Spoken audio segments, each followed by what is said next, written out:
Welcome back to the Today with Tally podcast. Folks, we have a great show in store for you today. Today we talk current news, politics, and opinions, as everybody has them today in this crazy, insane world that we are all living in.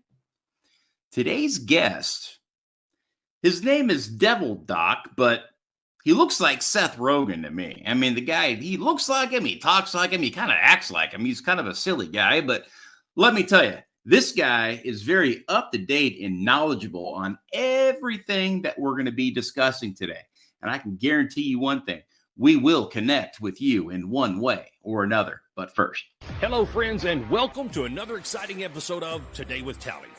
The mission and goal of this podcast is to bring an engaging conversation that will add value to the lives of everyday people. We will inspire, encourage, educate, and tell the stories of America's finest men and women in an effort to motivate you to live your life to its fullest potential. Be sure to follow us on social media and search Today with Tally. Be sure to subscribe, follow, and share the program as well. Ladies and gentlemen, your host of the evening, Mr. Brian Tally.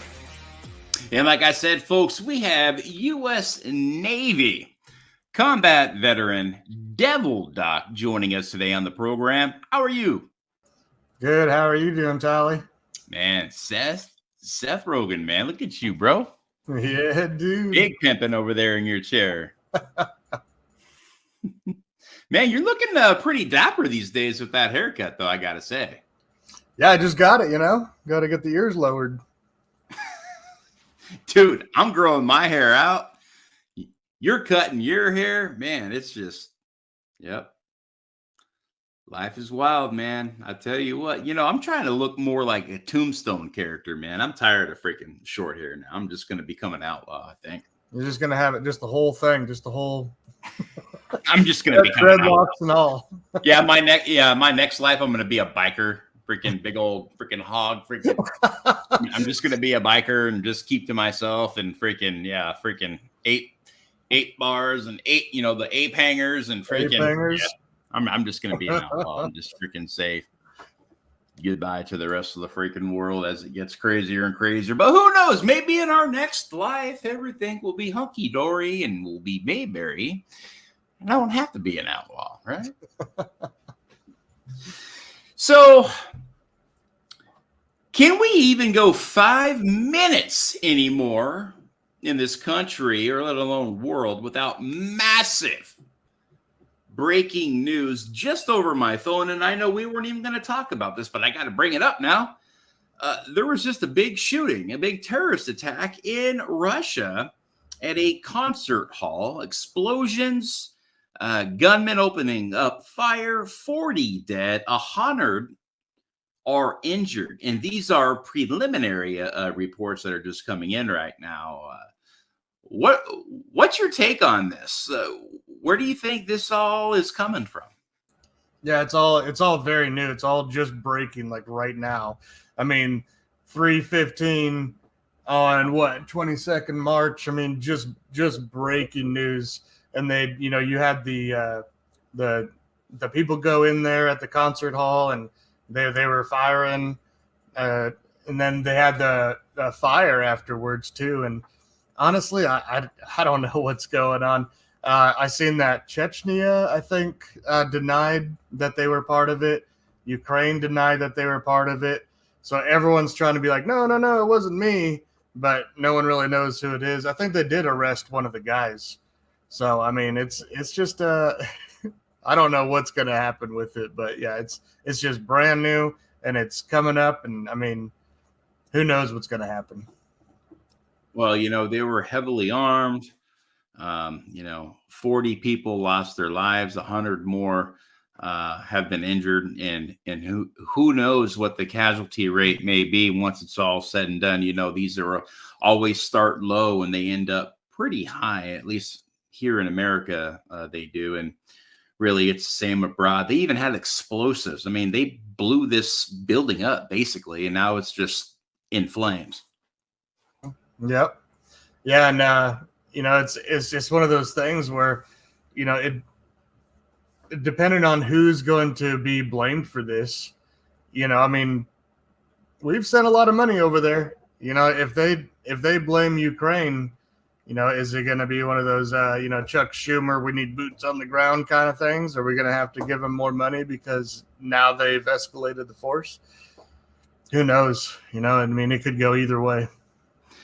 Nothing makes sense anymore. We literally, just hours before this happened, another $1.2 trillion was added to our deficit to keep the government in operation. And I don't know how much of that just got sent to Ukraine again, the biggest scheme, I think, in probably the history of the world on what's going on over there right now. And nobody can really tell, what is going on or what will pan out of this. But yeah, I can definitely see it becoming very political very soon and having the United States get involved some way, somehow, because it seems as if our government is always putting its nose where it doesn't belong.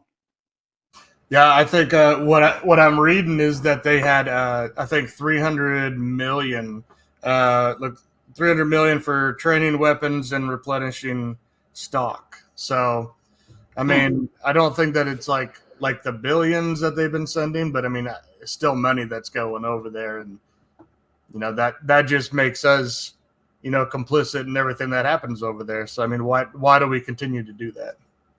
Well, 300 million still goes a long way on top of the billions we've already sent them. Hell, give me 50 grand and I'm happy. Yeah, pretty much. That buys a lot of blow in Ukraine. Yeah, it does. And yachts and everything else. What didn't he just buy a Rolls Royce? Yeah, that dude's on a boat, man. He's living the life, man. With all the money we've given him, do you think he can get out of that freaking Rambo, freaking green fatigue BS he wears when he comes to the White House and to Congress, thinking he's like some sort of he looks like Kim Jong-un's freaking, like, he looks like a North Korean dictator in those, throw up green, camis he wears. And it's just, man, it's like, dude, with all the money we've given you, dude, get an outfit, man. Come on. Right. So something different, but he's got to give off that look that it's a war zone, He's got to give off the look that there's there's massive fighting going on, when in reality it's just one little section, it's one little line of fighting that's going on. Yeah, because I've seen him hold a rifle before. Right. Does he even believe in rifles? Do the Ukrainians get to own their own weapons? I don't know, but I don't know either. When it comes to corruption, I think they're one of the world's best at it. They got some pretty good coin op laundries out there. Those little coin ops. And that was something that they used a lot against Trump. I remember back when he was running in like 2016, they would always talk about, especially like Rachel Maddow. She would come out, she would have all these documents of Trump working with Ukraine oligarchs and how all this money was passing hands and he was laundering money through the Bank of Cyprus. And then it went quiet when the war started, So it's like, no, the Ukraine oligarchs aren't bad anymore. They're the good guys. They're the guys that's going to defeat Russia for us. And then, what's going to happen after Russia's defeated? Is it all going to become Ukraine, or the Ukraine oligarchs are going to let us kind of smooth it over, and maybe Russia will become the U.S.? I don't know. Dude, that's just how, powerful the Democrat Party is. They can just do and say whatever they want because they have state media here in the United States. And whoever doesn't believe in that, they need to wake up, because state media is real here. And, Americans are always like, we're free. Everything is transparent. Dude, you better wake up, because America is no longer the land of the free, because of the state media and what is forced down our throats every single day in this country. And they want you to believe and think a certain way. And if you don't, they will continue to force feed you until you buy into it. And once you buy into it, it's too late. And, and then you have an issue like we have going on here in America right now, with everything that could be going wrong is going wrong. But the left thinks that everything's great and hunky dory because they don't see it. It's just pure insanity. You know, the Democrats are so good at, you know, trying to get into the hearts and minds of millions and, you know, sympathize and, you know, the party of acceptance. And yeah, they're really good at that. They are absolutely putting on a circus and a theatrical show for some very vulnerable Americans out there who believe in stuff that is just outright filth and lies and deceit. And it's really sad to see because you can't change their minds. Yeah, and that's always the play, right? Like the play is always to pull on the heartstrings, you know, to make people, you know, feel and be compassionate, be empathetic. But I mean, most of the stuff that they do and they use that play for it is just, I mean, it's just garbage, you know, like most of it. I mean, some of it, but a lot of it's garbage. And you know, they're like, you know, you need to feel this way and you need to feel bad about this thing. And so that we can put more money into it. And then once we put more money into it, we can buy the stocks that'll go up because we put the money into it, you know? So it's always about making money. And it's always about, you know, getting more control, more power. I mean, the media hates us, dude. I don't even know, can you call it the left anymore? Or we just call them communists? Because it's just a big collective group, whether you want to call them the deep state or whatever. I mean, whatever their name is anymore. It's just a big, basically communist group that just, they hate us and they hate everything that America is about. I mean, you can tell anything about America. I mean, you're talking flag, guns, Bible, you're talking family. They hate every single part of what America is. The Constitution. Mm-hmm. Every part. There's not a single part of what being in America means that they don't hate. You know, you bring up a great point there. You know, it's the first thing Biden said is when he says, we are going to be supplying Ukraine with all of these weapons. Okay, to do what? Well, to fight the Russians. They are going to kill the Russians. There will be civilian lives that will be there and subjected to the rounds that are coming down range. The first thing he said was, it's going to, increase jobs here in America. You know, we're going to be building more missiles and we're going to be building more bombs and it's going to be great for the economy. And I'm like, that doesn't sound like a very Democrat and liberal thing to say when all you guys are out there doing is chanting about all of the innocent lives that are lost. It's out of control. I mean, everything is like you said, you know, communism is real. Socialism is real. Marxism is real. World War III is literally chilling on ice. Everybody said Trump would march us into the end of the world. And all he did was bring the world together, had peace in the Middle East. Everything was great. And then Biden gets thrown in office and everything has literally been on fire since. And now it's an inferno. It's raging out of control. There's no end in sight. We've got 10 months left into the election. And it's like, dude, are we going to make it 10 months? I don't know. And that's a big thing. There is, you know, like you said, where, you know, is it really a liberal thing of basically turning bullets into money? And so, you know, when he first came in, that there was the big, you know, communist socialist push of like, yeah, the anti-capitalism, you know, people shouldn't make a profit. And you can kind of see that now where he's going into this. It's not really about building the economy. He doesn't want to build the American economy. He sells weapons to proxy groups overseas and so that they can fight their battles. And the people over here say it's a good thing because we can replenish our U.S. stockpiles because, well, we give them all the old stuff so then we can make new stuff, and that helps the economy. It's kind of the same thing as like the illegal immigration. You know, they say, Well, we need to make sure that all these illegal immigrants are pouring across the border, and so that they can help the economy, and so that the people over here can say, well, yeah, but we have all these people coming through the border, but they're all coming in and working, and the economy's building, the stock market's doing awesome, which is all, I mean, it's all just inflated anyway. So so instead of building an economy, instead of building it, being like, hey, so all these Americans that need jobs, we need to get these Americans that need jobs, and then we need to get our American companies back over here to make American products.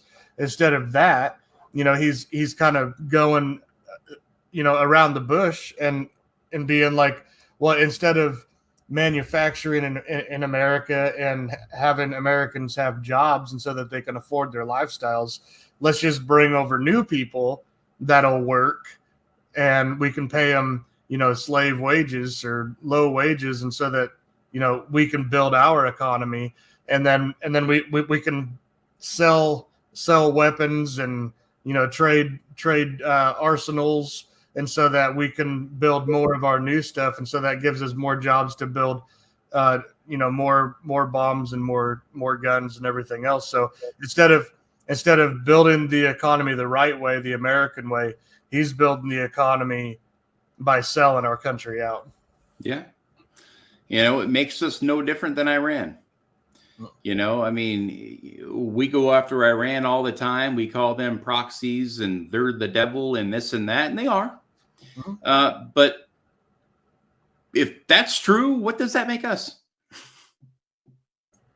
Yeah, I mean, that's exactly right. I mean, we've always said that Iran is the state sponsor of terrorism because their proxies go and they blow stuff up or they commit heinous crimes. But how are we any different? I mean, we have what? We have Ukraine. We got we're funding Israel. We're funding I mean, all these freaking groups out there that don't need our funds. I mean, Israel can take care of themselves. I stand behind Israel, but I think that they can take care of themselves. I don't think that they need all this money. Well, anyway, that's a whole different thing. We're funding the cartel on the southern border. Yeah. Yeah. And I mean, if you remember back to the Fast and Furious scandal, like nothing ever came out of that, where Obama was selling the cartel weapons. Mm-hmm. And then what happened to the scandal? It just kind of, and no one ever talks about it anymore.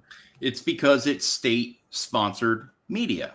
Rush Limbaugh talked about it. That's why he is the golden mic, the excellence in broadcasting, the GOAT in talk radio, because he talked about the things that nobody else would. And that's why he had the following that he had. And now it's been hard to kind of replace somebody in that American, realm of talk radio and getting your news and getting, facts and not just what the government wants you to know and hear. And, what the state media does is they throw opinions at you and they call it facts.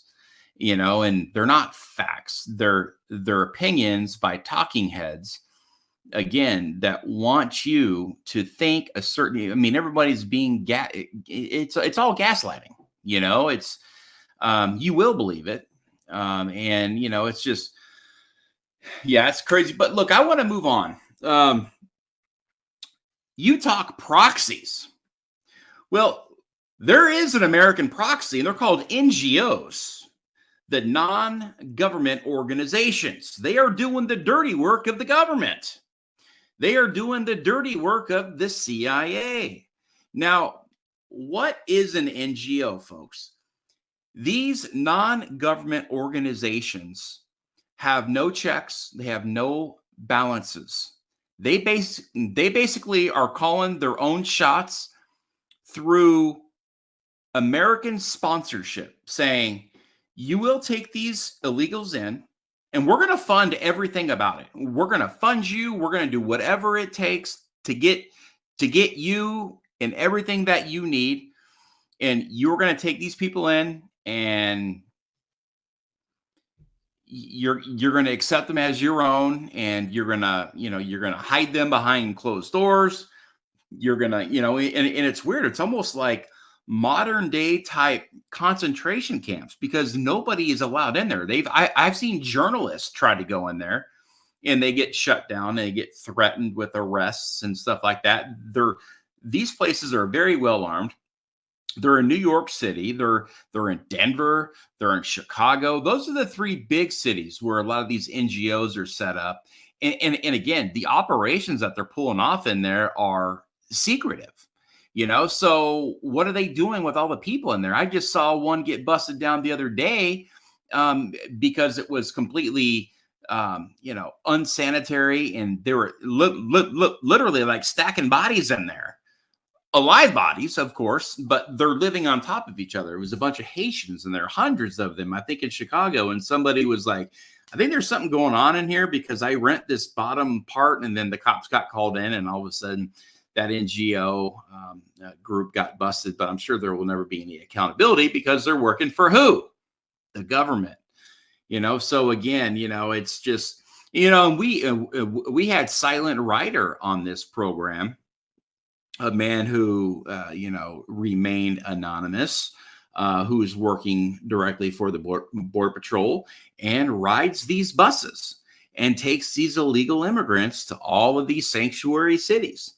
And the stuff that he said, and folks, if you want to listen to a great podcast, scroll down until you see Silent Rider. I don't have the episode off the top of my head, but just search Silent Rider.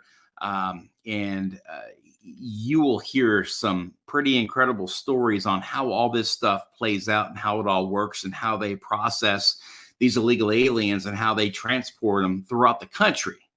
And it is remarkable. But NGOs, basically, they do the dirty work for the government, and they are protected, and they are immune from any criminal activity. And when you start to see that, you start to put these dots, connect these dots. Is this America anymore? I mean, I'm wearing an America shirt because I think we're living more in America right now than we are in the United States of America. There's nothing united about us. We're just basically occupied land. Yeah, that, so I don't know how many people know, like, the government contractors. When we were over in Iraq and Afghanistan, you hear the stories about the guys that would go into the fields, and they would make sure that the poppy fields were good, or you would have the guys that would go to the the oil sites to check on the oil, and it's really just these like shady groups that you don't ask questions, because you don't talk to them, and they just come in, they do their thing, and they leave, and that's it. And then all of a sudden, you have an opioid crisis in America, or you have a oil starts going around and being sold to different places.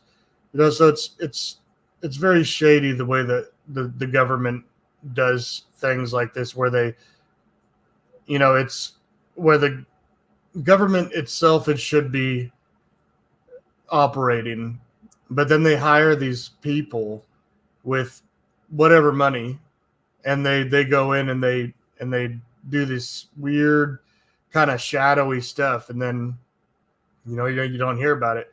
But you did have Silent Rider on, and the information that he gave was pretty good. People are always saying, who's behind the veil of these NGOs, these non-government organizations? And really, it's the bureaucrats. It's the unelected bureaucrats that are running this country. Our elected officials are just pawns. They're all political pawns. And they're all bought and paid for, the majority of them. There's a few good ones out there who are, I think, working in the best interest of the American people. But I would say that the majority are working against the good of the people. And that's a big problem. Now, I had already said that we have seen examples of journalists trying to get to the bottom of what's going on with these NGOs, who are basically the bad guys. They are the bad guys behind the veil here. And they are aiding and abetting illegal activity. And they're doing it under the strict direction of the U.S. federal government.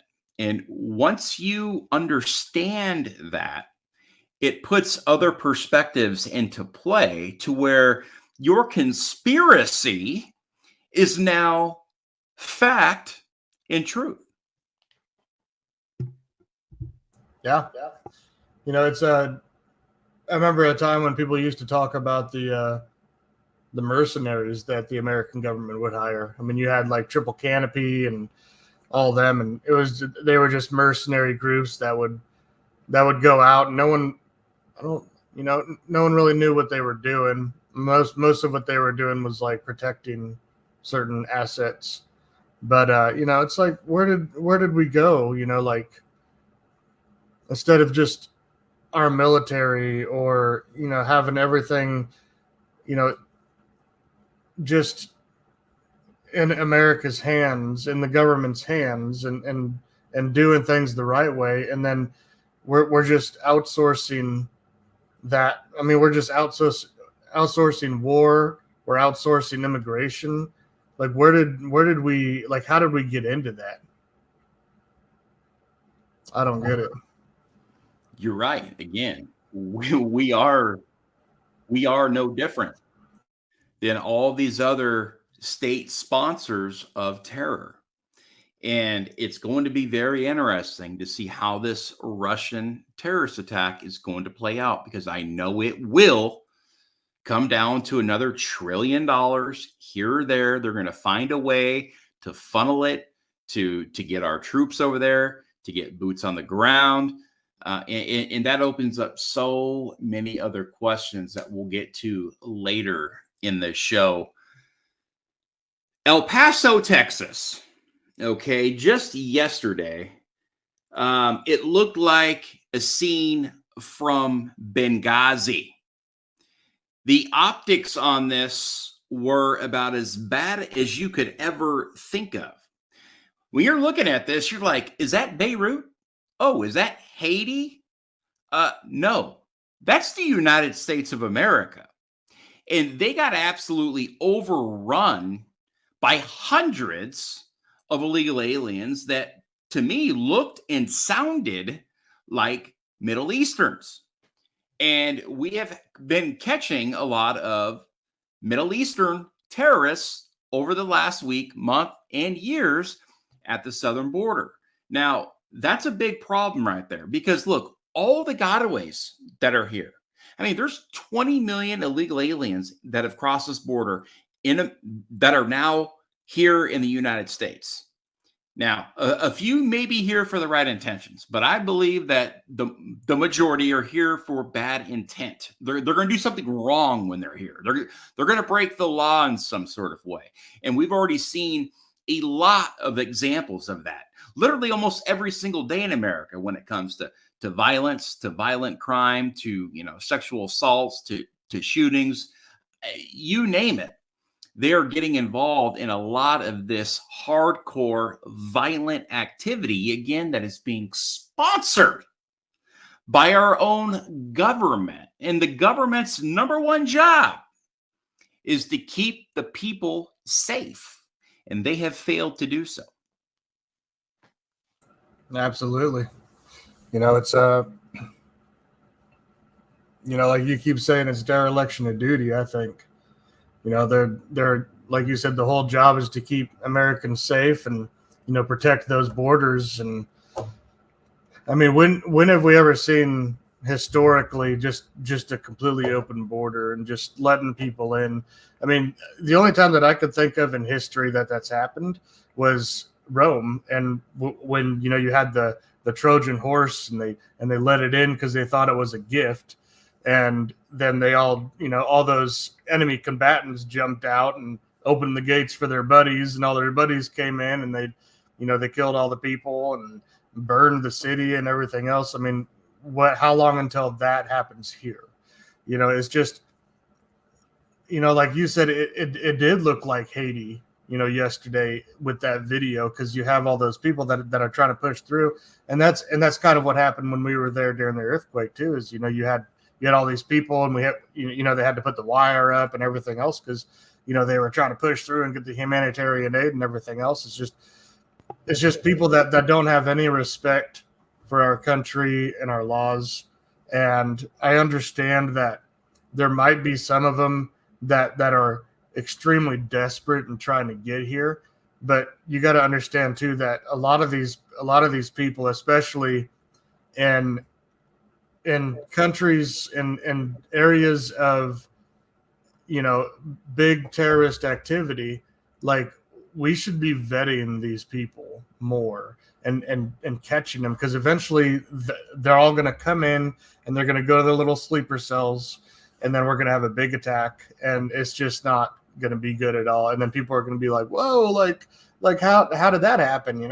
It's like you said on your video, all the politicians are going to come out and be like, we don't know how this happened, but we're going to figure it out. And all the people are going to be like, we know exactly how it happened, But will they?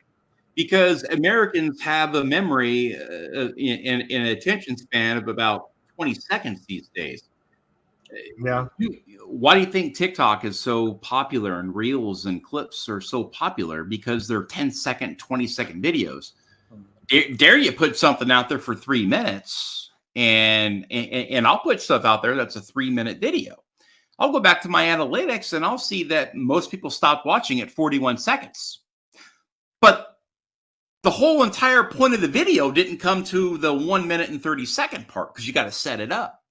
So they're never going to really know the true value of that video, because their minds it's just scrolling, and our minds are inundated with so much information right now that I think it's literally driving people crazy.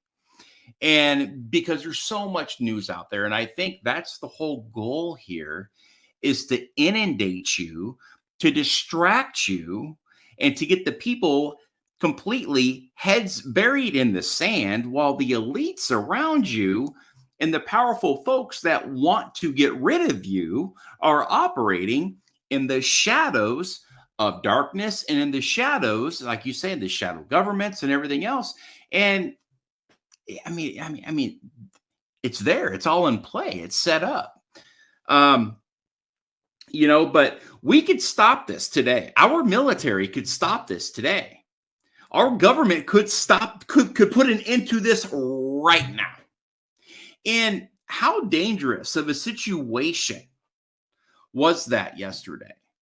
All it takes is for one shot to be fired by a cartel member. All it takes is for one shot to be fired by one of those folks in that mob who were coming across, and then you have yourself an international incident. Well, take it a step further. What if one of them had an explosive vest on? You have all those Texas National Guard troops that could have been killed. They don't have bullets. They have a rifle and they have empty magazines. So they're locked and unloaded. Who in their right mind is going to issue rifles and magazines with no bullets? That's like putting an LA police officer on the streets of Los Angeles and handing him or her their service pistol with no ammunition. It doesn't work. So why put our troops on the border with no ammunition? The left comes out and says, oh my God, you're going to slaughter them. No, but they could have fired some warning shots. They could have regained control of that situation before it got out of hand. And I'm sorry, 300 against 3 is never going to be a good scenario. So either Abbott needs to get control of the border, or, I mean, at least do something, but I still think a lot of it is smoke and mirrors. I think a lot of it is still theater. I think a lot of it is still trying to get the Texans to know, hey, look, I'm doing something. I'm the only governor that's out here doing something. But yet there's still so many issues that are going on in the state of Texas, as they are in Arizona and in California. And I do believe that the media loves when things go wrong in Texas because, again, there's a big Cold War right now going on between the United States and Texas. They want to make Texas look as bad as they can. And again, it takes one bullet to cause an international incident. And the Mexican president already told the state of Texas, don't even think about deporting anybody here because we're going to turn them right around and we're going to march them right back over the Rio Grande. Yeah. And that's, I mean, so to your first point about the, just letting, basically putting National Guard people out there and then tying their hands. I mean, the government's done that for years, dude. It's just like when we were over in Iraq, our hands were tied. It's like if you shot one round, it was like a whole investigation. So anyway, so on the border, you have these guys that have these rifles that don't have, the ammunition. So, but even at that, that usually they are trained for the escalation of force. So the shout, shove, show, shoot, or the shout, shoot, shout, shove, show, shoot. And what you do is you yell, and then you shove them back, and then if they're still coming, then you pop your rifle up, and if they're still coming, then you warning shot. So you have like that escalation of force, and that didn't seem to be used. So I'm not sure what was going on there, but the biggest problem about this is this border thing that's happening down there. Like we're starting to become like Israel and Palestine. So you have America, and we say we have a border, and then you have Mexico, and they say, well, we're not going to allow anyone back. So then we're going to have this like no man's land where you're going to have all these migrants or asylum seekers or whatever, and they're all going to conjugate there, and then they're going to build little tents, and then it's going to turn into little houses, and then it's going to turn into little cities, and then we're going to have this area between us and Mexico, just like Israel has between them and Egypt. We're going to have this like no man's land where you have all these people that they hate America, but they don't really care about Mexico. It's kind of like Palestine, where they don't really care about Egypt, but they hate Israel. So then eventually we're going to end up in that same situation of, you're going to have all these people that are going to get more and more radicalized, hate America even more, and then want to like take America, and you're going to have, you're basically going to have the whole Hamas situation where they're going to start firing rockets like this. I can just see that coming down the road as this progresses, and it's no good. Absolutely. And back to putting troops out there on the ground, on the border. And they already said that Mexico is like the most dangerous country in the world right now, with all the cartel activity and all of those very dangerous cities, from Tijuana all the way down into, Juarez and, your Del Rios and your Eagle Passes and all those points of entry. And I mean, they're very dangerous. And to not have any self-defense, barbed wire is not going to save your life. It's not there to protect you. It's there as a stopping point to slow down a mob so you can regain control. But again, the use of deadly force sometimes is needed when your life is in jeopardy. Now, that brings me to who would want to join the military these days. Well, I wouldn't, and it hurts me to even say that. I'm one of the most patriotic men out there, and it saddens me to say that.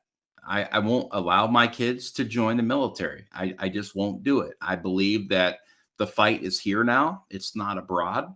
And I believe, again, that our government is working against the good of the people. And so what's there to die for? Freedom is gone.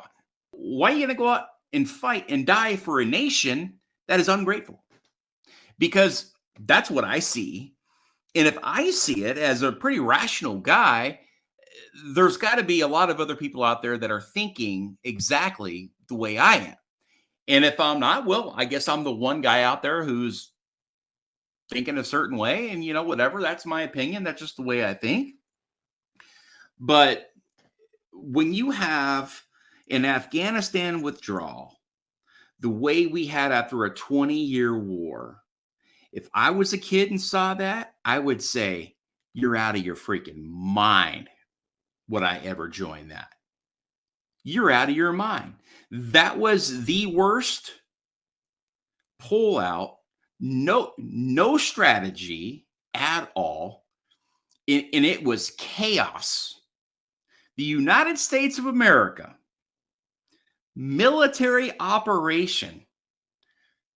We could not hold Afghanistan back on that tarmac. And it was all out chaos. 13 troops that should be alive today passed away because of a suicide bomber. Additionally, the DOD and the Pentagon have still not released any answers to those families that deserve answers. And you know what? I've had so many people on my podcast from so many different incidents that happened during that 20-year war on terror that they still don't have answers for. One of them, extortion 1-7. Those folks still do not have the answers of their KIA on what happened that night. And again, that is unacceptable. And then they take it a step further. I'm going to join the military. So when I get out, I have great medical care. Poor VA medical care. It takes a year to see the dentist, if you even rate the dentist. Delayed and denied care. It takes years to get your compensation evaluated. You have no support once you get out. And really, when you're in, you have no support because everybody above you is trying to do whatever they can to kick you right dead square in the nuts so they can move up and keep you down, especially if they consider you a threat. A threat as in, wow, this guy's pretty good, pretty sophisticated, pretty smart. He could take my job. And then you got dirty politicians who raise their right hand and they swear to uphold and defend the Constitution of the United States of America against all enemies, foreign and domestic. So help us, God. And they don't do it. We have more than half of our Congress right now in the U.S. House of Representatives and in the Senate aren't withholding or upholding the Constitution of the United States of America. So why should an 18-year-old kid go raise his right hand from probably rural America, some patriotic town, to go put his or her life on the line for a bunch of corruption and for a bunch of really deep state actors and for folks like our government supporting these ongoing wars that are never going to end because Biden says it's okay because we're going to boost the economy when we make more missiles. Again, stuff doesn't add up. We are no longer the United States of America. There's nothing united about us. States are at each other's throats. We have cold wars between the states. At some point, there's going to be a flashpoint there. And when that flashpoint goes off, when that boiling point reaches its max and it explodes, I don't know what that's going to look like, but it is coming. And the majority of Americans out there don't even realize it because their heads are buried in their Starbucks. They're buried in their Netflix prescription. They're buried in their Planet Fitness membership. And they're oblivious to what's going on out there until it actually appears on their doorstep. And once it appears on their doorstep, it's too late. Yeah, so I'm gonna go a little deep on it because I have my oldest daughter, talks about wanting to join the military, and I don't really know what to say to her when she says that. I'm still trying to decide what to say on that. So the thing is like you have half the country, through all these crises and the mental health crisis and the opioid crisis and everything else that the government allowed to happen to our country. They didn't care at all. Anyway, so we have about half the country is just people that are self-destructive. They're the kind of people that lay back and they're like, oh, like everything's horrible, and the people that are for America and they're for hard work and everything else, they have to drag them along. And they have to drag them along. But these people are like, I don't want it. I don't want to move. So we just keep dragging these people along, all the while knowing that at any time these, they're going to destroy everything around us. So, you have America, and when I say that America is the greatest country in the world, I'm talking about the people. I'm talking about the foundation that we have. I'm not talking about, our current government or, the United States on the global stage. I'm talking about America, because, if it came down to it, so in the revolution, if you look back at like in the 1775, 1776 era, they were passing notes because the government didn't want them talking. So they had to, do their little secret, go into bars or, be like, oh, go to this tree. And, they were passing notes and they were trying to steal information from the British, to get that revolution rolling. And, it's just kind of, those are the type of people that they want their freedom. And when that government doesn't want to give them that freedom, then they do what the British do during the revolution. And they come down and they start forcing them to do stuff. And when they say no, then they start killing and they start burning and they, start stripping away, money and rights and everything else. And if that were to happen now, and I know that Biden can, he comes out and says that you would need F-15s and AR-13s or whatever he says, AR-14s, he says that you need all of that. But no, like as you've seen with the Middle East, you don't need all that. All they had was AKs, and they were able to, destroy Russia trying to come in. They were able to keep us from a total win, So when that eventually the government that hates us more than anything in the world, eventually they're going to sell out everything that the country owns, and it's just going to be the people. And the people will be the last things that they can sell out. And when they try to sell out the people, it's just not going to turn out good. And all these people that are on self-destruct mode, they're going to be running around going crazy and rioting and everything else. But that narrow fight, that column is going to be the people and the government. And if that ever happens and if that completes, those people that were running around on self-destruct and everything else, they got their mommy paying for everything, like they're just going to be they're just going to be shut down. They're going to be embarrassed and they're never going to talk again. They're going to be like, oh no, I don't know. But as far as like the military, I don't know what to tell. Like I wouldn't know what to tell my daughter as far as the military, because it seems that we're going down that road. Well, I think you just answered your own question. You just answered your own question, and that's no, because the fight is here.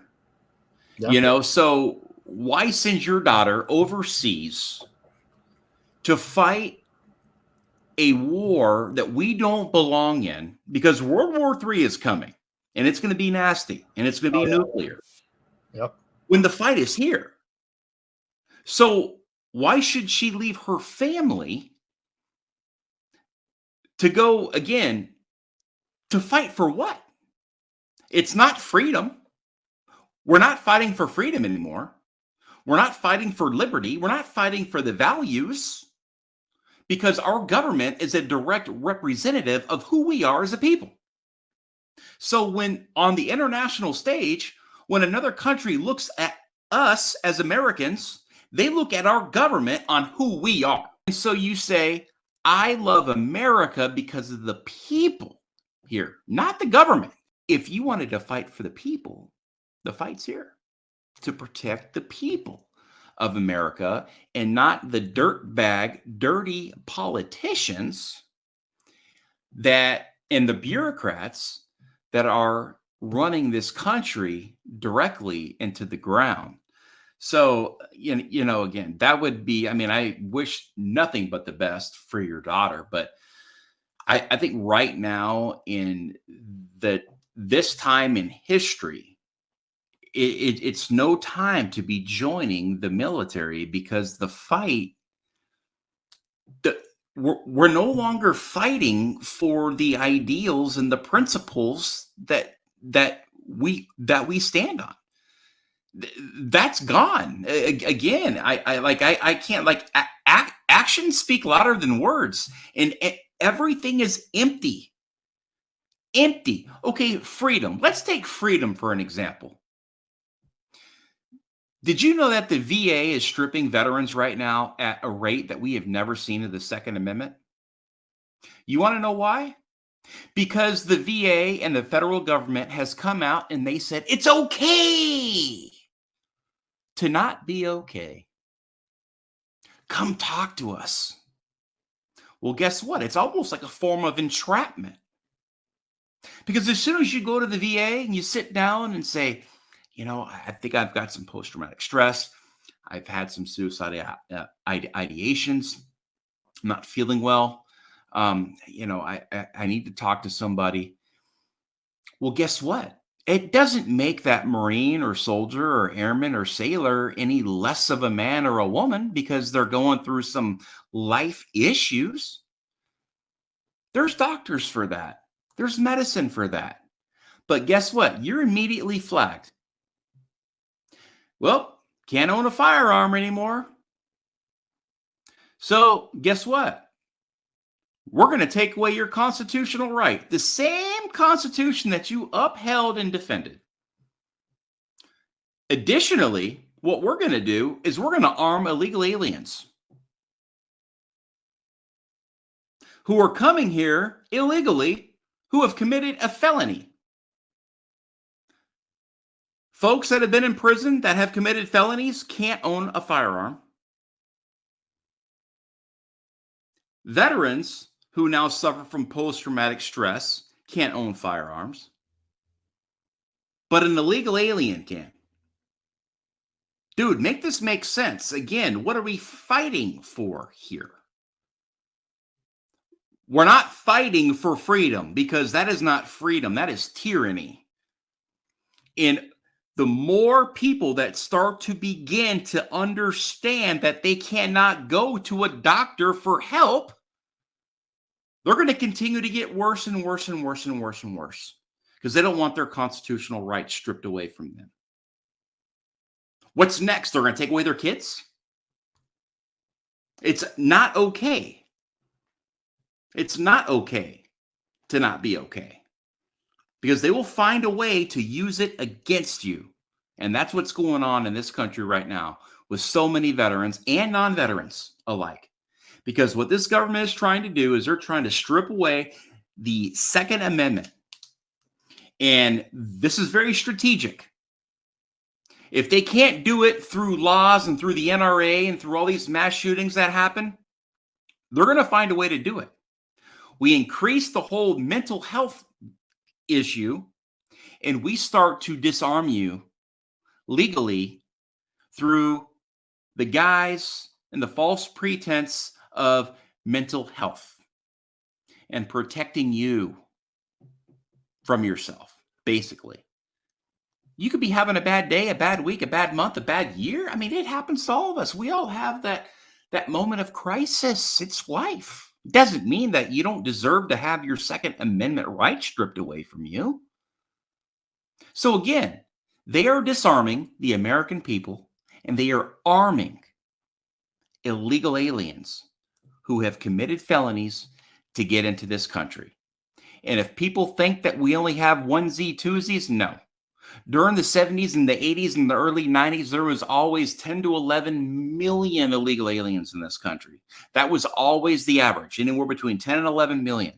Well, we've got 20 million that have come across in 3 years. So now we have 30 million, give or take a million or so, illegal aliens that can now own firearms, no questions asked.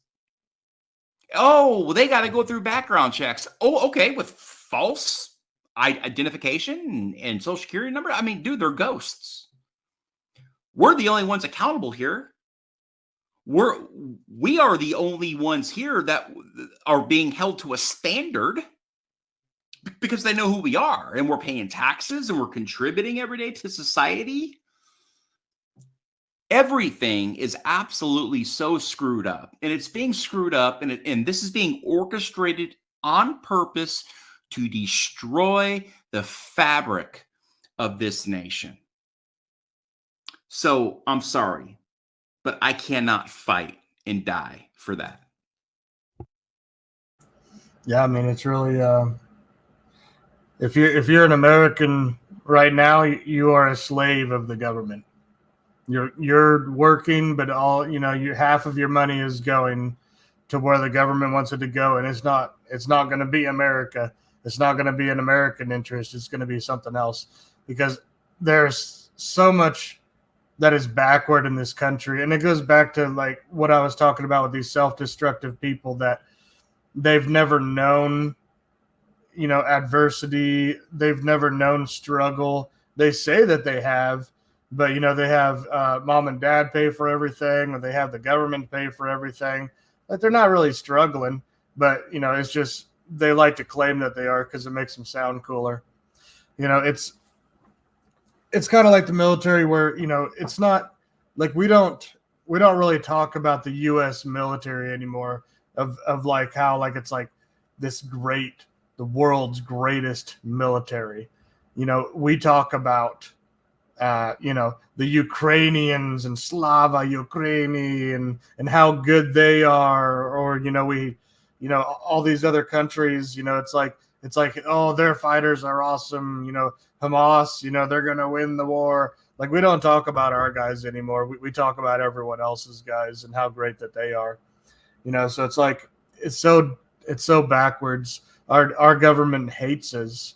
And I think that most of Congress, I think, is the result of self-destructive people being led by these people. And we're just kind of in the middle of it. I mean, what do? You say, I'm a free man and I can do whatever I want. And the government's like, sure. We're just going to go to our people and have them vote and see what they say about it. Well, their people, they're the same kind of people that, pull away from the American flag when they see it. Oh, that's bad. That's racist.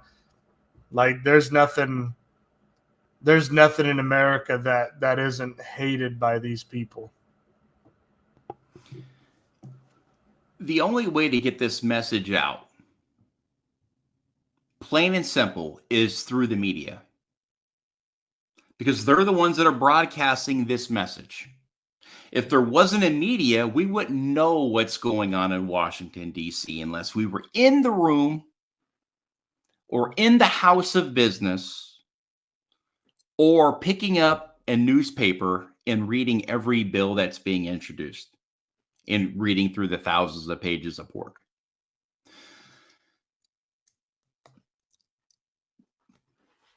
Now, people say the media is destroying this country.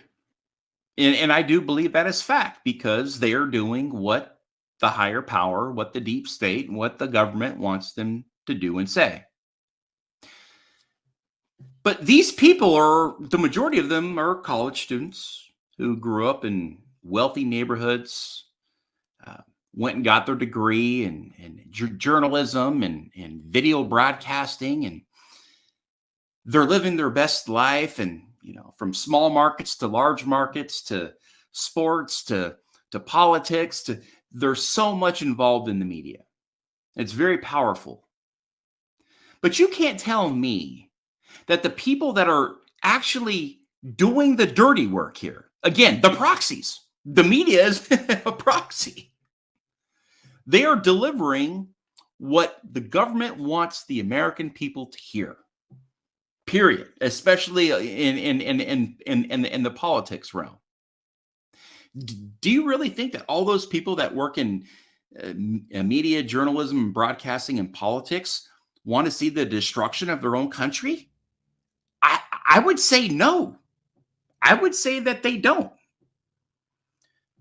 But they're being told what to do. And I think it's just coming to them naturally. You're going to say this. Here's your script. Everybody's got a script.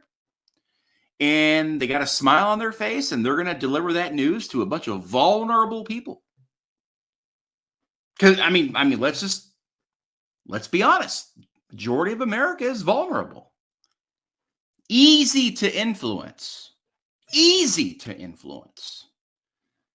You could sell just about anything to anybody in America. It's very easy. It's not hard. It's not a hard sell. But what these people are doing is they are self-destructing their own neighborhoods, their own communities and states in the nation with everything that they're going along to do. Going along to get along. And they are putting out a dangerous message. And if they don't do it, they lose their job. And if they lose their job in the media broadcasting world, they're not going to get rehired anywhere else. So they're going to have to become an independent journalist. I've seen a lot of these journalists that have actually been fired live on TV that came out and said, this is all a lie, and this is my last time on this job, and this is my last live. So if you guys want to follow me, go to my Instagram or whatever, because I'm done. Because this is a lie, and I can no longer report on this. We've had a few of those brave folks come out. But few and far between. So again, why would the media want to participate in putting out propaganda to destroy the very fabric of their neighborhoods, children, families, neighbors, colleagues, and country? That's very reminiscent, or that almost reminds me of being in the military and obeying an order from the commander-in-chief to say, you will go harm Americans. Because that's basically what's going on here. The media is harming Americans. They may not know it, but they are. Because they're spewing propaganda. And it doesn't matter what side of the fence you're on. If you're on the left, you're going to call them the enemy. If you're on the right, you're going to call them the enemy. There's no more, we don't know up from down, left or right. We don't know what's coming. We don't know what's going. All we know is what's being stuffed down our throats. That Marxism agenda. And how do you fight it? It's almost impossible to fight it. Because everywhere you go, no one wants to talk about it. And if they do want to talk about it, sometimes you're going to get so radicalized on this side or so radicalized on this side. There's no rational thinking, and critical thinking has almost gone by the wayside. People need to know, what should I do on this? Like, how should I think? Well, you have a brain. You can think for yourself. You don't need the government or the media to tell you how to think and how to respond to something. Just be your own self, and whatever that shakes out to be is what that shakes out to be. But that's the problem, you see. We have so many people in this country that don't know the answers, and they're cheating. They're looking at their friend's paper, and their friend's paper says, oh, I got to do that, this, and that. Okay, cool. Now I know the answers. So this is bad, and this is bad, and I am going to be 100% on board with that, and I will not back down. Oh, and on social media, I'm not going to put a picture of myself on there or my name, and I'm going to resort to name calling. That's going to be my first thing I'm going to do. So, there's no way getting around it. Again, it's just the insane are running the asylum. And I hope one day, and I really do, that the people that are putting this out there for all Americans to suffer reap what they have sown. And they could see the destruction and the chaos that they have helped cause. And perhaps then the tune in this country will change, and we will begin to not only heal from all of the wounds that we have created to our own selves for the past generations, but we will begin to stand up and to fight for that freedom and retake that liberty and relight that flame. Because, man, I miss America. Yeah, and it's it's a growing trend that I've seen too, is especially on people on the right side of the aisle, and they've become very fearful of speaking or speaking out against the government, using their First Amendment either way, because they're afraid of being fired. They're afraid of being embarrassed.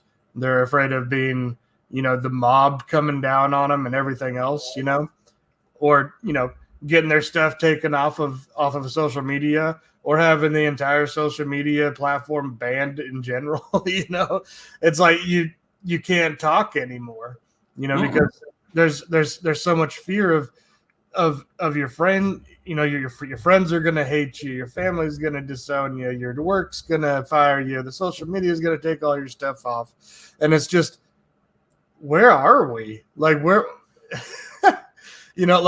first of all, where's the First Amendment where we can actually have a different opinion? And then second of all, where's the bravery that America has always had in standing up in the face of that tyranny? It saddens me so much from everybody that has given their life to fight for this nation. It's been done for what now? For what? The bravery, the freedom, the values, the liberty, the honor, the courage, the commitment. Where is it? Where is it? You say people aren't standing up, especially on the side of the patriots, the folks that love this country, that want to see it do well and thrive and go to the park without having, the fear of being shot or stepping on a needle.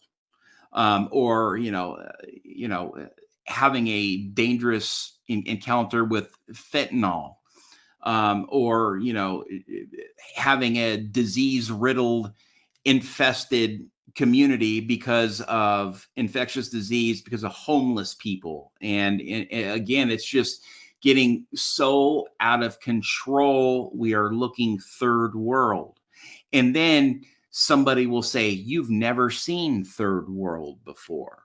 If you think this is third world, you've never seen third world. Well, again, I'm not talking about my community, which is very first world, but you drive 4 blocks that way or that way, and I could tell you, it's third world. When they have to spray the sidewalks every week for typhus because the rodents are so big and they're biting people, and you've got all these infectious diseases that are growing and these bacterias on the sidewalks and all this other stuff, and they're eating out of trash cans, and homes are falling down, and people have got elephantitis because they're not taking care of themselves. They've got, literally their legs are blown up, their feet, they can't move their feet.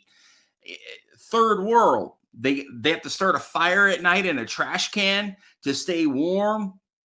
It is insane. And a lot of these are kids because their moms and dads are maybe in jail or they're locked up somewhere, and they ran away from grandma's house. And again, it doesn't take long to turn a once thriving community into something that looks very third world-ish. And when you say maybe it was maybe it wasn't you that's never been to a third world. Maybe it was them that's never been to a third world. Because in my experience, there's always very beautiful places, very, very expensive places, that you see in the pictures and everything else, and people having fun, and it looks like America. But then, you drive 10 miles and it's completely trash. Yeah. So maybe it's them that haven't been to the third world. You go to Petco Park in San Diego. San Diego used to be America's finest city. It's become a shithole. I'm sorry, but it has. You drive any direction when you're in downtown. When you get out of like the main 6 blocks of that's what America sees. And it is tent city for days, from downtown to the border to northeast, south, and west, as far as you can go. It is tent city. And of course, they have breaks in it. But the amount of infectious disease, homelessness, and they don't want to be helped. They don't want to be helped. They love living in their tent on the bridge. They build their own communities. Some even go out and buy these really old, broken down motorhomes, and they take the wheels off them. They put them on stilts, and they ain't leaving. What's the city going to do? Tow it? No, come and take it, is what they say. And they're surrounded by tents and shopping carts and all that. And guess what? The city leaves them alone. City even comes in and says, you know what? Let's drop some porta potties, because it'll kind of prevent some of the infectious disease that's going on. So they're just feeding into it okay, well, we're going to start facilitating all this stuff. And I understand they're trying to prevent infectious disease and all that, because they're pooping and peeing on the streets and, on each other and all that other stuff. And again, the needles, the drugs, the sexual violence and everything else that is plaguing these third world environments. Really, the cities are kind of adding to it and saying, hey, we're going to help you guys out. We're going to give you, injection sites. We're going to bring in the porta potties. We'll feed you Thanksgiving dinners. We're going to bring it all to you. And it's like they're trying to keep them down. That is government oppression. They're not even trying to help them. They say they are, because of the nonprofits that come and donate to us. And they'll take one success story, throw a commercial out there and say, look how great we did. We're saving lives. And then you go down there and you're like, that's funny. There's a ton. There's tens and thousands of homeless down here. You've gotten $2 million this year in your 501c3, Angel, whatever it may be, that's saving the lives of veterans that are homeless, say. And you got one success story that you're just pounding it out there. Again, government oppression, people taking advantage of situations, not actually wanting to help, but trying to profit off of horrible conditions and mental illnesses, again, that are plaguing our society, with nobody wanting to help. Everybody's after everybody to get one another. And the only thing that will ever bring this country back together is some sort of an event to where you're forced to help your fellow man in need, or your neighbor, or the person that's checking you out at the local Kroger, who's bagging your groceries. That's where we're at, and it's a shame, because, I was just thinking last night, I'm sitting there, I'm closing my eyes, and I started to think back when I was a kid, because I'm getting to that age where I do a lot of reminiscing. And I remember when I was a kid, I used to watch the old black and white Lassies. How peaceful that was. And the old black and white Dennis the Menace. And the old black and white Leave It to Beavers on Nickelodeon. Back when Nickelodeon was freaking awesome. and now it's all garbage. It's all trash. It's not real. Like that was America. That was America. And we have, America's not broken. America's shattered. And where we went wrong, shame on us. I and we deserve everything we got coming to us. I'm sorry, but we do. We deserve everything we've got coming to us. We have not stood up. We have not put on any sort of fight because people are afraid of losing their life. They're afraid of, because they have things to lose. See, all those homeless people out there, they have nothing to lose. A lot of these Antifa folks and stuff like that they have nothing to lose. All those people that you saw at all these big time Black Lives Matter rallies and all, I mean, a lot of those folks don't have anything to lose. But when you look at a population in America who is being targeted, who gets up every day, who works hard, who contributes every single day to this society to make it better than it was yesterday, to be honorable, to pay your taxes, to take your kids to sports, to eat out and support family restaurants.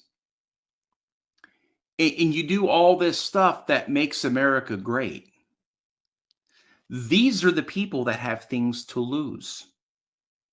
They could lose their children, fear of arrest, being locked up. Look at the J6 prisoners that are still in solitary confinement to this day. And still, we've had no justice or accountability for any of the riots that went on during the summer 11, 2020. You've got careers on the line. You've got families being torn apart, losing your kid, losing your job, losing your home. These are all things that people are fearful of. And that's why they won't stand up, speak out, and do the right thing in a lot of these situations. Are we doing it? No. We're talking about what's going wrong in America, but we're not out on the streets, demanding the government stop being corrupt, and tyrannical. But I still kind of think we're doing our part because we're at least talking about it. We're not ignoring it. There's a lot of folks that are talking about it, but the majority of them ignore it and say, you know what? Life is too short. I'm not going to spend my time and my energy on something I cannot control. But I can no longer sit back idly and watch my country burn itself down because it matters to me. It's important to me. I love my country. I fought for my country. I have death before dishonor on my arm. I would be doing my family, my community, and my country a disservice if I didn't stand up and have these types of conversations that are healthy, I believe. We're doing this nonviolent way. We're doing this in a very rational way of just getting our thoughts and our opinions out there on how we can make our country a better place because we care. And there should be nothing radical about that at all. There should be nothing wrong about that at all. No. And, the sad part about it is no matter how much that you do, how much good that you do, I mean, the government's just going to keep working against you, and that's what sucks is your own government that's supposed to be there to protect you is always working against you. And, in the name of empathy and sympathy, they they're just enablers is all they are. They just enable. They're like, well, these people, they like, oh, these poor people, they want to do drugs. Let's help them do drugs. Oh, these poor people, they want to surgically alter their bodies. Let's help them surgically alter their bodies. But really, like you said, we're trying to do our part. I mean, we're not out in the streets. I don't have the time or energy to go out into the street. I can sit here and I can talk all day. This is my First Amendment right. I can speak against the government. And as long as the government knows that and it makes them mad that I can continuously speak against them and they can't do anything about it, I'm good with that. Like you said, people are being deplatformed for nothing, for saying that something is demonic or it's going against, the grain of the nation, whatever's hip and what's in style. You come out and you say something that, yeah, I don't like that. I don't agree with it. It's demonic and this is not America. I mean, you could literally just utter those words and that could be called hateful speech. And I'm like, make this make sense.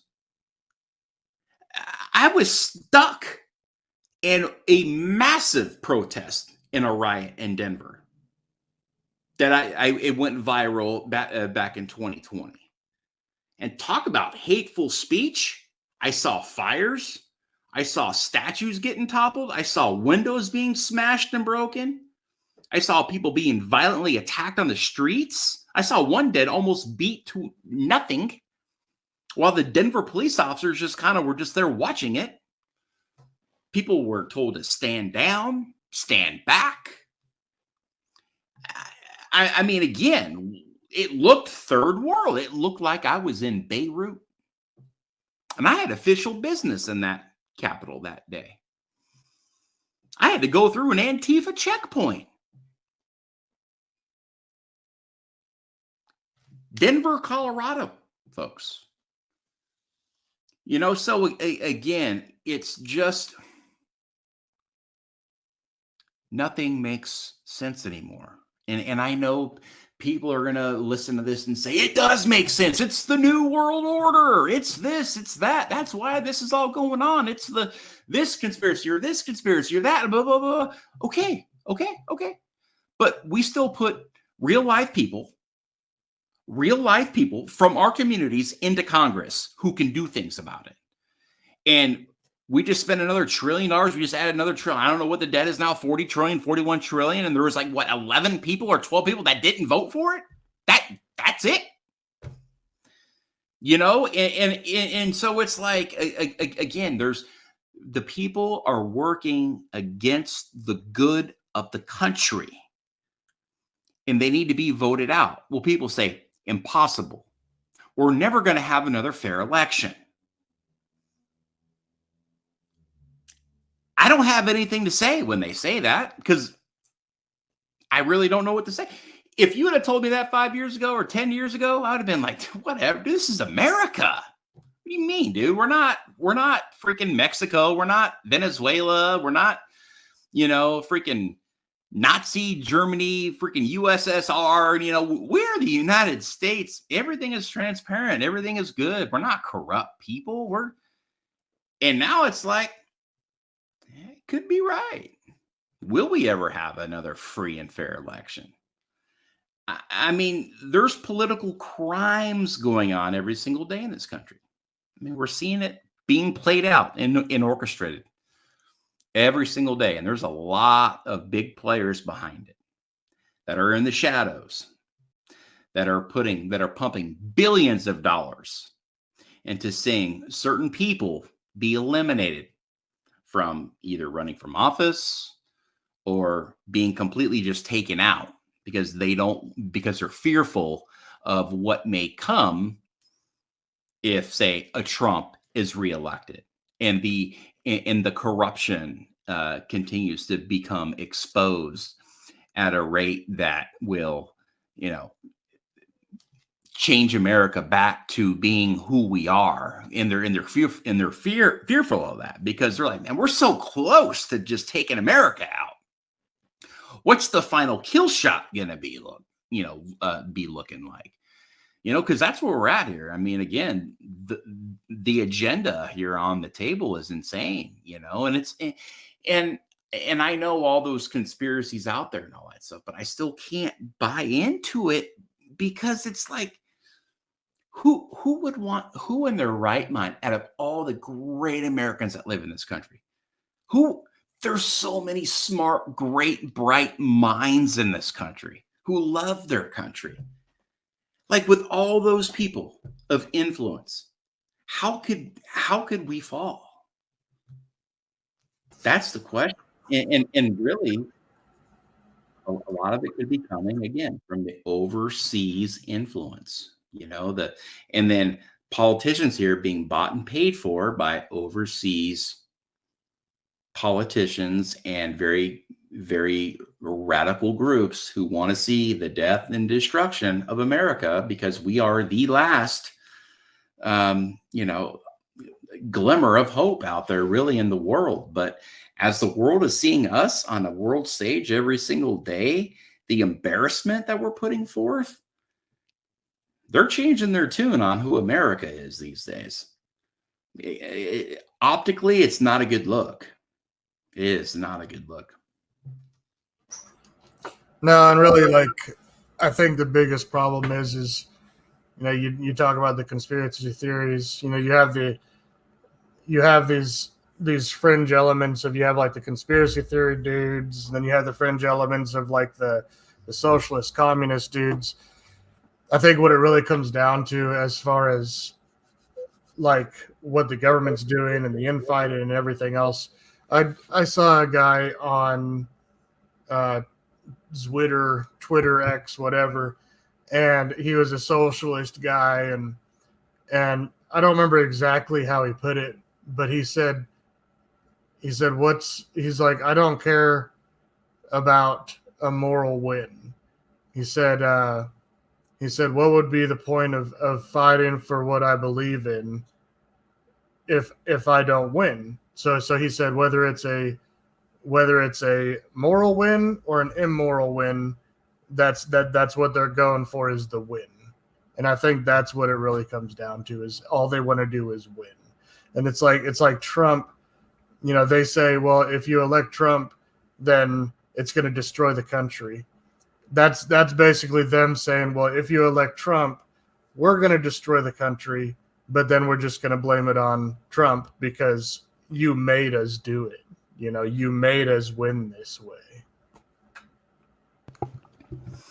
See, the problem I have with that is that if Trump wins, they burn it down, they destroy it. Biden wins, we just go about our everyday lives and business, because that's, and again, there's never any accountability or justice, on that side. Never. And we don't run in the freeways and, block intersections and, burn down buildings and police precincts and destroy tens and thousands of police cars and police motorcycles and deface streets. And, I mean, literally the glass alone that was broken from sea to shining sea, this country was one big fireball. But that's okay. And it was like that for months. The looting, the looting and the shoplifting still really hasn't stopped. It still goes on every day in America in mobs. It still hasn't really stopped, because they know they won't get in trouble, because we have all these liberal DAs that are letting people out. On top of that, when you defund police and add an additional 20 million people into this country, it's kind of hard to protect the streets. It's kind of hard to protect neighborhoods. I mean, just think about that. Let's defund the police and add 20 million more people. No wonder why crime is out of control. No wonder why they have the National Guard in the subway system in New York City. No wonder why Philadelphia is considered a war zone. Because they are. They are some of the most dangerous places right now on the planet. All right here in the United States of America, right here in Houston. Dangerous city. Detroit, Flint, Michigan, New Orleans. These are war zones. This is where a lot of the illegal immigrants are coming to. Denver used to be one of the safest cities in America. And now it's literally become it's a death trap. It looks great from the sky, and then you get boots on the ground and you're like, holy cow, what part of Denver am I in? Again, reminiscent of third world type environments. The government is creating it. They are coddling it. And that is oppression at the highest level. And when they go out and they protest oppression, they don't know what they're protesting. Again, they're looking at their friend's paper, they're cheating and saying, okay, they said to do that, this and that, make this sign, okay, and okay, all right. And then they're like robots. And now they're programmed and they're going to do whatever it takes. They're going to burn it down. And they're going to have fun doing it. And they're going to laugh. And they're going to freaking give high fives. And they're going to go about destroying the country while you and I and other honorable citizens of this country foot the bill in taxes and continue to get beat up. The more you contribute in an honorable fashion in this country, the more you are punished. The least you contribute in an honorable way, the more you are rewarded. And I will live and I will die by that saying of mine that I created about 4 years ago, because it's true. The more good you do, the more you're punished. The more bad you do, the more you're rewarded. And until somebody can prove that wrong, I'm going to continue to say that because it's the truth. That's about right. Well, yeah, I don't know what to say about it all, man. It's not good. It's not good. Indeed. Man, I had a great time chatting with you, Devil Doc. Yeah, dude, it was a good time. We have got to do it again. I know we touched on so much stuff out there, and there's still so much to get to, but I'd love to have you back another time. I know your insight is you're a very intelligent guy. You're a bright mind. You're a good veteran. You're a great, father and a husband and a contributor to this country. You're doing so many great things out in the veteran community every single day as I see you on social media and the work you do behind the scenes. It's very rarely seen these days. So I do sincerely appreciate everything you're doing and to have your voice and your opinion on today's show. Yes, sir. Thank you.